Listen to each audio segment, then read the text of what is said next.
ஜெய் ஸ்ரீ மாத்ரே நமக. ஜெய் குருதர், ஜெய் குரு பரசுராம். நமஸ்காரம். நான் கரூர்லேருந்து வல்சலா பணிக்கர், பிரசன்ன ஜோதிடர். இன்னைக்கு நம்ம விசுவாசு வருட தமிழ் புத்தாண்டு பலன்கள் மீன ராசிக்கு எப்படி இருக்குன்னு பார்க்க போறோம். இந்த வருடம் எப்போ பிறக்குது அப்படின்னா 14/4/2025 திங்கட்கிழமை, பிரதமை திதி, கௌளவ கரணம், சுவாதி நட்சத்திரம், துலா ராசியில இந்த வருடம் பிறக்குது.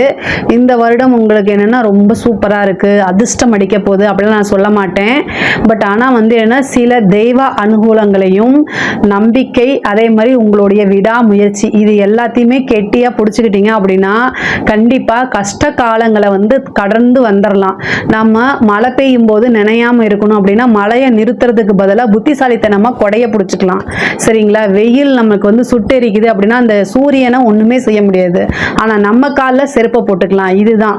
ஸோ உங்களுக்கு தேவை என்ன அப்படின்னா தெய்வ அனுகூலமும் மெடிடேஷனும் தான் உங்களுக்கு தேவை. அதாவது மனதை ஒருநிலைப்படுத்தி தியானம் பண்ணுங்க, கண்ட்ரோலா வச்சிருங்க. உங்களுடைய மனநிலையை கண்ட்ரோலா வச்சிருங்க. கோபதாபத்துக்கு ஆளாகாதீங்க. சனியும் ராகுவும் உங்களுடைய ராசியில இருக்காங்க. ஆனா அதுக்கப்புறம் பிரிஞ்சு ஏப்ரல் 26க்கு மேல ராகு கும்பராசிக்கு போயிடுறாரு. இப்ப இந்த 7 சனியுடைய பாதிப்பு நம்ம சொல்றது திருக்கணிதப்படி தான், வாக்கியப்படின்னு சனி பெயர்ச்சியாளர்னு சொல்றாங்க. ஆனா பொதுவா மீனராசிக்காரங்க இந்த மார்ச் 28க்கு மேலே சனி பெயர்ச்சி ஆயிடுறாரு. ஸோ மீனராசிக்காரங்களுக்கு ஜென்மத்தில் சனி வந்துருச்சு, அதோட தாக்கம் கண்டிப்பாக தெரியும். கமெண்ட்ஸில் கண்டிப்பாக சொல்லுங்க, உங்க மூலியமாவே நான் தெரிஞ்சுக்கிறேன் சனி வேலை செய்தா இல்லையான்னு. உங்களுடைய ராசியில சனி மேல, அதாவது சந்திரன் மேல சனி வரும் காலகட்டங்களில் எப்படி இருக்கணும்னா எல்லாத்தையுமே தடை தாமதத்தை உண்டு பண்ணும். நீங்க எடுக்கக்கூடிய அத்தனை காரியங்களும் தாமதத்தை பண்ணும். ஆனா காரிய வெற்றியை கொடுத்துரும். சோம்பேறித்தனம், மனசு ஒரு விஷயத்தை செய்யணும்னு நினைக்கும், உடல் ஒத்துழைக்காம போகும். அந்த மாதிரி விஷயங்களை கொடுத்துரும். குரு உங்களுக்கு 4ஆம் இடத்துக்கும், ராகு 12ஆம் இடத்துக்கும், கேது 6ஆம் இடத்துக்கும் இருக்கு. ஆனா இதுல ஒண்ணு என்ன ஸ்பெஷல் அப்படின்னா இதுல இவ்வளவு நாளா இருந்த குடும்ப ரீதியா இருக்கக்கூடிய பிரச்சனைகள்லாம் உங்களுக்கு சால்வ் ஆயிரும். அதுதான் கொஞ்சம் நல்லது. ஏன்னா கேது கலத்திர ஸ்தானத்துல இருந்து கணவன் மனைவியிடையே அப்பப்ப ஒரு பிரிவினை, இந்த சண்டை சச்சரவுகள் இது மாதிரி கொடுத்துட்டு இருந்திருக்கும். பட் ஆனா இப்ப கேது போயிட்டாரு, அதனால பிரச்சனை கிடையாது. கேதுக்கு 6ஆம் இடம் நல்லது, ராகுக்கு 12ஆம் இடமும் நல்லது. ஆனா தொழில் ரீதியா நிறைய மாற்றங்கள். உங்களுடைய ராசி அதிபதி யாரு? குரு. அவரு 10ஆம் இடத்தை பார்க்கிறாரு. மீன ராசிக்காரங்களே நீங்க நல்லா ஞாபகம் வச்சுக்கோங்க, பொதுவாகவே உங்களுக்கு பெருசா எந்த விஷயமும் பாதிக்காது. அதுக்கு காரணம், பாதிக்காது மீன்ஸ் என்ன சொல்ல வரேன் அப்படின்னா எதையும் தாங்கும் இதயம் அப்படின்னு நான் சொல்ல வரேன். ஏன் அப்படின்னா உங்களுடைய ராசிக்கு அதிபதி யாரு? குரு.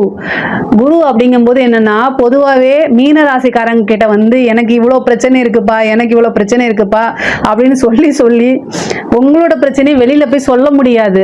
அப்போ உங்களை எல்லாருமே மிகப்பெரிய லெவல்ல உயரமா பார்க்க ஆரம்பிச்சிருவாங்க. ஸோ அதனாலேயே நீங்க என்னன்னா செல்ஃப் கண்ட்ரோல் ஜாஸ்தியா இருக்கும். உங்களுடைய மீனராசிக்காரங்க பொதுவாகவே செல்ஃப் கண்ட்ரோல் ஜாஸ்தியா இருக்கும். பல பேர்த்தோடைய பிரச்சனைகளை சால்வ் பண்ணக்கூடிய இடத்துல நீங்க இருப்பீங்க. அதனால இயற்கையாவே அந்த பிராக்டிஸ் உங்களுக்கு இருக்கனால பெரிய லெவல்ல பாதிப்புகள் இருக்காதுன்னு சொல்ல வரேன். ஒருத்தருக்கு நல்லா இருக்காங்க, பிரச்சனையை ஃபேஸ் பண்ணணும், புதுசா பிரச்சனையை ஃபேஸ் பண்ணணும் அப்படின்னா தான் அது பெரிய லெவல்ல மாறும்.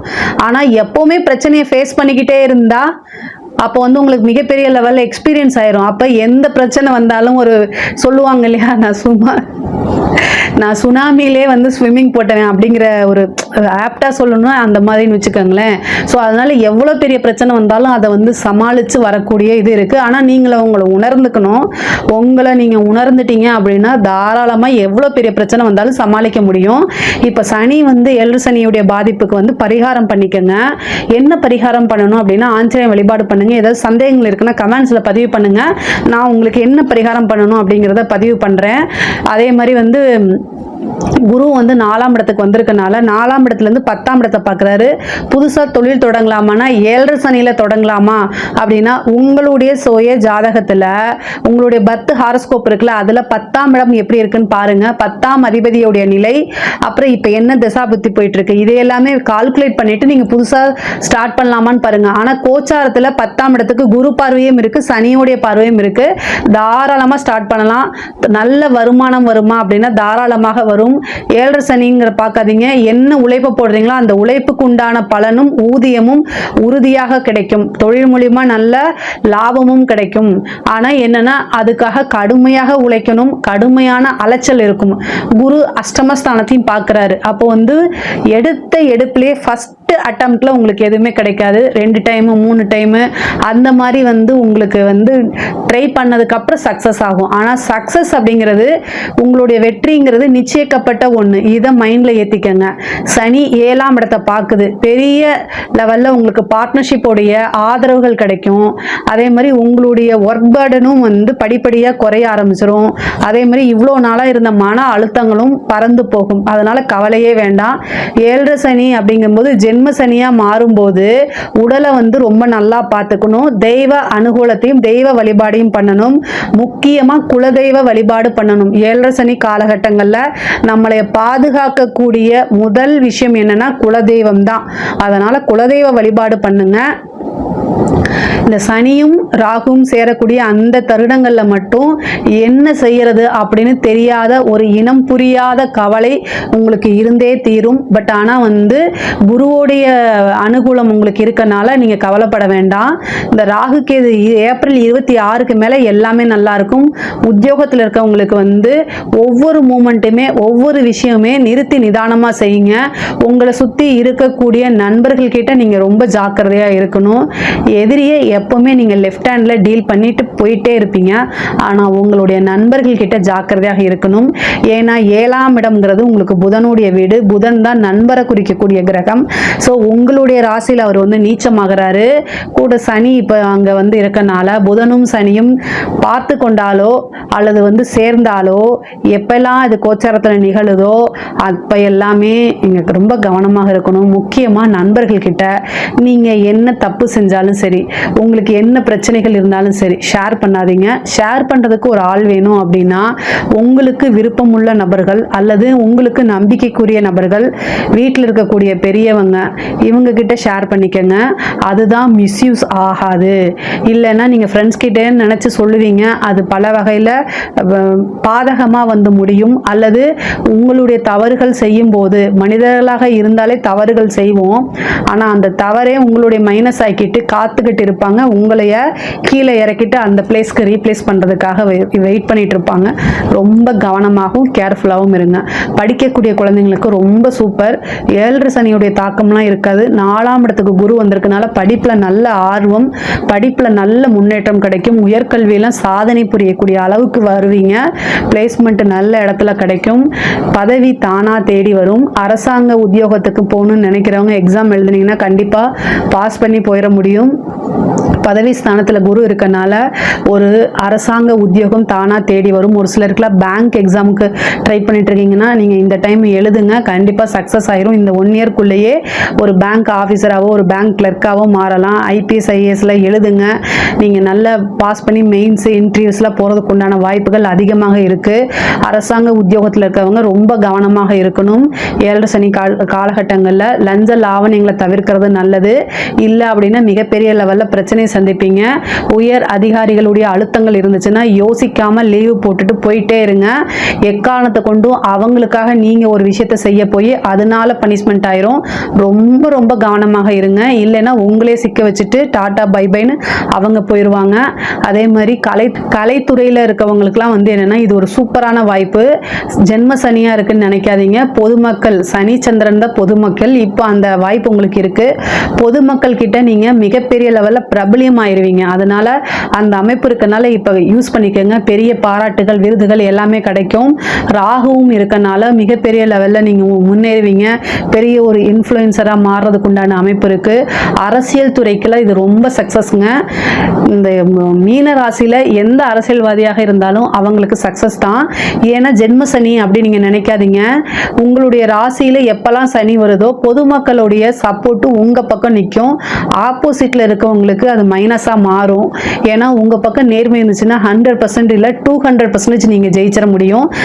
குருவும் வந்து உங்களுக்கு பதவி ஸ்தானத்தில் இருக்கனால ஒரு நல்ல பொசிஷனுக்கு வந்துட முடியும். ஒரு பதவி கிடைக்கும். அதே மாதிரி கட்சி சப்போர்ட் உங்களுக்கு இருக்கும். பொதுமக்களுடைய சப்போர்ட் கிடைக்கும். மீடியாவுடைய சப்போர்ட் கிடைக்கும். இந்த 7 சனியில் நீங்கள் நேர்மையான ஆளாக வந்து உங்களை வந்து வெளிப்படுத்திக்கணும், விளம்பரப்படுத்திக்கணும். அது தேவையான காலகட்டம். உங்களுக்கு வெற்றி வாய்ப்பு கிடைக்கணும் அப்படின்னா உங்களுடைய ராசியில் புதன் நீச்சமாகறாரு. அப்போ உங்களுக்கு விளம்பரம் பத்துலேன்னு அர்த்தம். ஸோ அந்த விஷயங்களை செய்யுங்க. மீன ராசியில் யாராவது அரசியல்வாதிகள் இருக்காருன்னா கமெண்ட்ஸில் பதிவு பண்ணுங்க. நான் பரிகாரத்தை உங்களுக்கு சொல்கிறேன். நீங்கள் சிறு சிறு பரிகாரங்கள் செஞ்சாலே மிகப்பெரிய லெவலில் வெற்றி அடைச்சிரும் உங்களுக்கு. அதே மாதிரி கணவன் மனைவியிடையே இருக்கக்கூடிய பிரச்சனைகள்லாம் நீங்கி சுமூகமாக மாறிடும். ஏன்னா கேது 6ஆம் இடத்துக்கு வந்திருக்கு. ஆனால் சனியோடைய பார்வை இருக்கனால கொஞ்சம் கணவனோ மனைவியோ அட்ஜஸ்ட் பண்ணி போகிறது இன்னமுமே நல்லது தான். ஒருவர் அண்டர்ஸ்டாண்ட் பண்ணி போனீங்கனாலே மிகப்பெரிய லெவலில் வெற்றியாகவும் யோகமாகவும் மாறும். வீடு வாங்கக்கூடிய அமைப்புகள் இருக்குது. வாகனங்கள் வாங்கக்கூடிய அமைப்புகள் இருக்குது. அதே மாதிரி வெளிநாடு போகக்கூடிய அமைப்புகள். 12ல் வந்திருக்கக்கூடிய ராகு வந்து உத்தியோக ரீதியாவோ தொழில் ரீதியாவோ படிப்பு ரீதியாவோ வெளிநாடு வெளிமாநிலம் வெளியூர் செல்லக்கூடிய அமைப்புகளை ஏற்படுத்தி கொடுக்கும். அதே மாதிரி 6ஆம் இடத்துல வந்திருக்கக்கூடிய கேது கோர்ட்டு கேஸு வழக்குகளில் வெற்றி கிடைக்கிறதுக்கும் உங்களுக்கு ஃபேவரான விஷயங்கள் மாற்றி கொடுக்கறதுக்காகவுமே இருக்குது. அதனால் கேது வந்து உங்களுக்கு நன்மையை தான் செய்யும். கடன் ரீதியாக இருக்கக்கூடிய பிரச்சனைகள் எல்லாமே மாறிடும். அதே மாதிரி இடம் வாங்கியிருக்கவங்க விற்க முடியாமல் தவிச்சிட்டு இருப்பீங்க இல்லையா, அவங்களுக்குலாம் இது ஒரு சூப்பரான டைமு. உங்களுக்கு வந்து இடம் விற்கணும்னா இந்த வருடத்தில் நீங்கள் விற்று அதில் இருக்கக்கூடிய பணத்தை வேறு எதுலையாவது நீங்கள் வந்து இன்வெஸ்ட் பண்ணுறது, இந்த மாதிரி நல்ல காரியங்களுக்கு யூஸ் பண்ணிக்கலாம். 4ஆம் இடத்துல வந்திருக்கனால சொத்து சேர்க்கை, குரு வந்து 4ஆம் இடத்துல வந்திருக்கனால சொத்து சேர்க்கை இருக்குது. தாயாருடைய சொத்துக்கெல்லாம் தானாக வந்து சேரும். அந்த குரு வந்து உங்களுக்கு 10ஆம் இடத்தை பார்க்குறாரு. அதனால வந்து நல்ல வெற்றி கிடைக்கும். தாயாருடைய தேக ஆரோக்கியத்தில் கவனமாக இருக்கிறது நல்லது. தாயாருக்கு மருத்துவ செலவும் இருக்குது. குரு 12ஆம் இடத்தையும் பார்க்கறதுனால தாயார் வழி மருத்துவ செலவுகள் இருக்குது. வண்டி வாகனங்களில் போகும்போது கவனமாகவும் ஜாக்கிரதையாகவும் போங்க. நைட் டைம் ட்ராவலை அவாய்ட் பண்ணுறது, இல்லை உங்களுடைய சந்திராஷ்டம காலங்களில் நைட் டைம் ட்ராவலை அவாய்ட் பண்ணுறது ரொம்ப ரொம்ப நல்லது. அதே மாதிரி 6ல் வந்திருக்கக்கூடிய கேது வந்து சிறு சிறு மருத்துவ உடல் ரீதியாக இருக்கக்கூடிய பிரச்சனைகளை கொடுக்கும். அதுலேருந்தெல்லாம் நீங்கள் வந்து விடுபடணும்னா இமீடியட்டாக டாக்டரை பார்க்குறது நல்லது.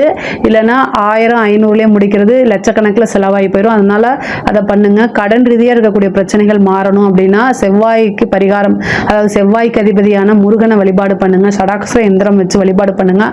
அது இன்னும் வாழ்க்கையில் உங்களை உயர்த்தி கொண்டு போகும். மேலும் மேலும் வந்து வளர்ச்சி அடையிறதுக்கு உறுதுணையாக இருக்கும். தெய்வ அனுகூலத்தை, அதாவது மீன ராசிக்காரங்க தெய்வ அனுகூலத்தை தேடிக்கணும். அப்படி தெய்வ அனுகூலத்தை தேடிட்டா அவங்களுக்கு மிகப்பெரிய லெவலில் யோகம் கிடைக்கும்.